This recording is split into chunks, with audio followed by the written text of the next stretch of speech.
The morning my life ended, I didn't know it was ending. It was a Tuesday, 10 a.m. I was sitting in a clawfoot tub filled with rose petals, looking out over the Pacific Ocean from the master suite of our Malibu estate. I was drinking a mimosa made with Dom Perignon, stressing over something ridiculous. I think my personal shopper had sent the wrong shade of cerulean silk for a gala dress. That was the extent of my problems back then. The wrong shade of blue. To call our home a house was an insult. It was a 12,000 square foot fortress of glass and imported Italian marble perched on a cliff. We had a staff of 5, including a live-in chef whose only job was to make sure Richard's Wagyu steak was cooked to a precise medium rare at 7 p.m. sharp. My closet was 2 stories tall. It smelled of expensive leather and cedar. I had Birkin bags in colors Hermès hadn't even released to the public yet. I treated them like grocery bags. And Richard was the son everything revolved around. He told people he was a venture capitalist. At dinner parties, he'd wave his hand dismissively and talk about leveraging assets and high-yield private equity. I didn't know what any of it meant. I didn't have to. My only job was to look beautiful on his arm and spend the money he provided endlessly. Whenever I asked a question, like why we needed 5 cars for 2 people, he'd just kiss my forehead, hand me a diamond bracelet, and say, "Don't worry your pretty little head about numbers, darling. I'm building an empire for us." I trusted him completely. He was my rock, my provider, my king. The call came at 11:03 a.m. I remember the exact time because I was annoyed my masseuse was 3 minutes late. It wasn't the masseuse. It was the California Highway Patrol. A rainy section of the Pacific Coast Highway, excessive speed, a semi-truck that lost control. It was instantaneous, the officer said. Closed casket. The next 3 days were a blur of Valium, expensive florists, and performative grief. I remember sitting in the middle of our massive living room, clutching one of his cashmere sweaters, feeling numb.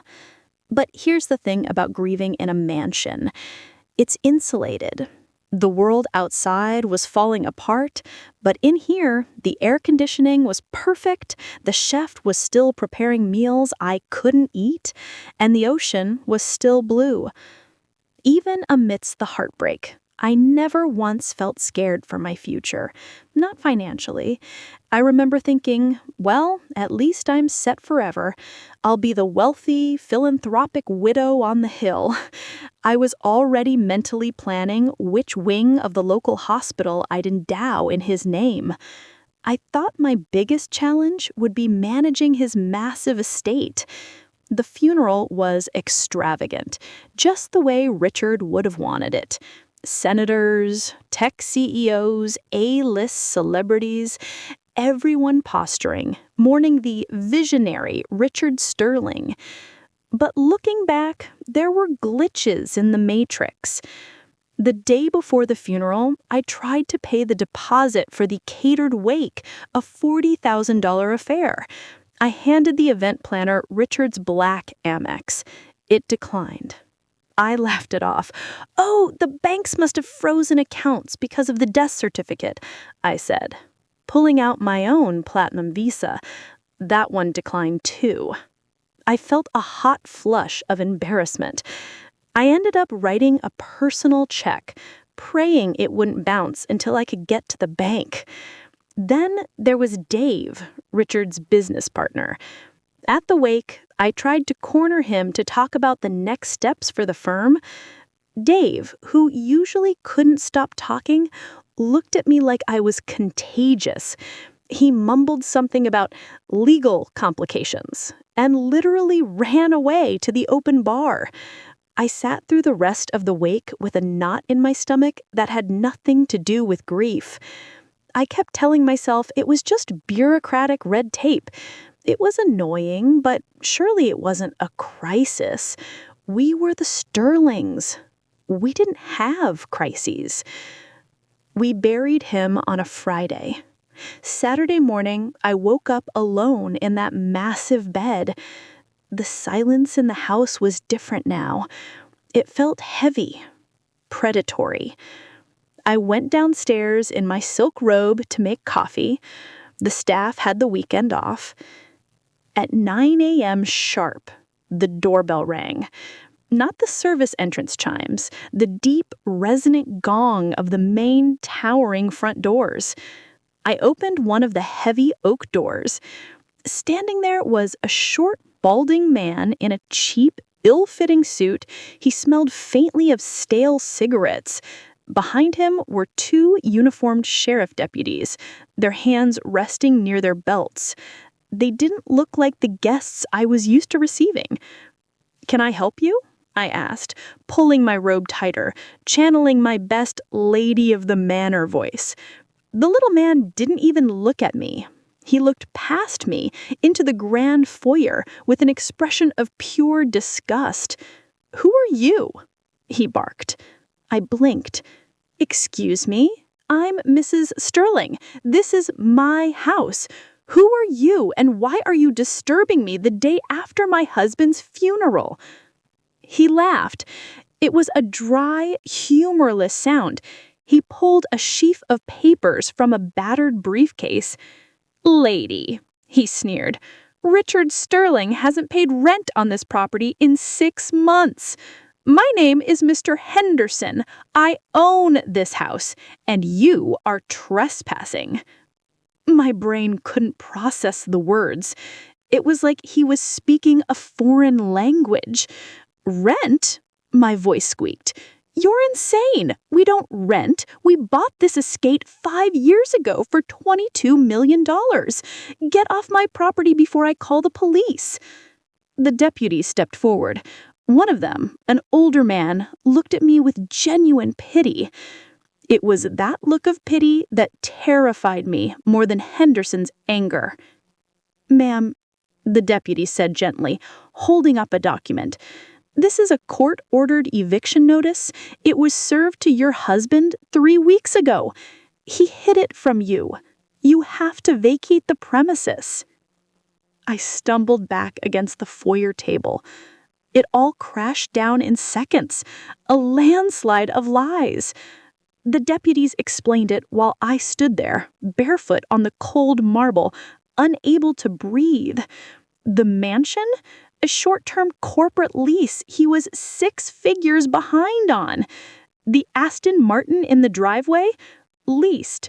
Reported stolen yesterday by the dealership because the payments bounced 3 months ago. My jewelry? Insured, but not fully paid for. And the venture capital firm? It was a classic Ponzi scam.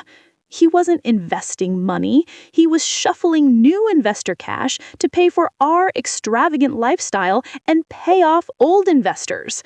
The market downturn last month dried up the new money. The walls were closing in on him.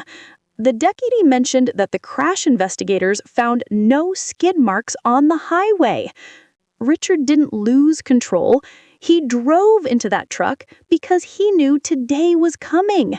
He took the coward's way out and left me to face the avalanche. Mr. Henderson, the real owner, checked his watch. "You have 2 hours to get your junk and get out. Anything left after 12 noon is mine to sell to cover back rent." I ran upstairs in a blind panic. I didn't know what to grab. I ran into my massive closet. I grabbed 2 Louis Vuitton suitcases and started shoving things into them randomly.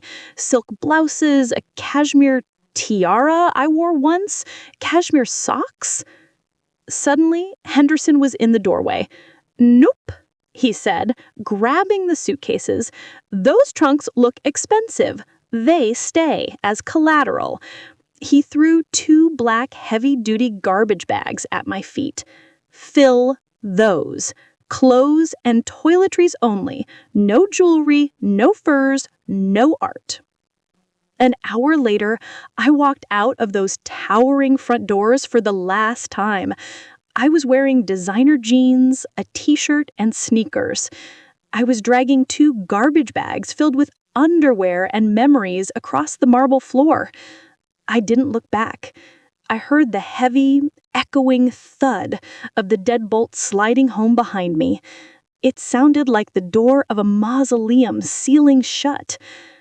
I sat on the curb at the bottom of that long driveway, surrounded by my garbage bags. The marine layer fog was rolling in, making everything damp and cold. I watched a tow truck rumble up the hill, hook up Richard's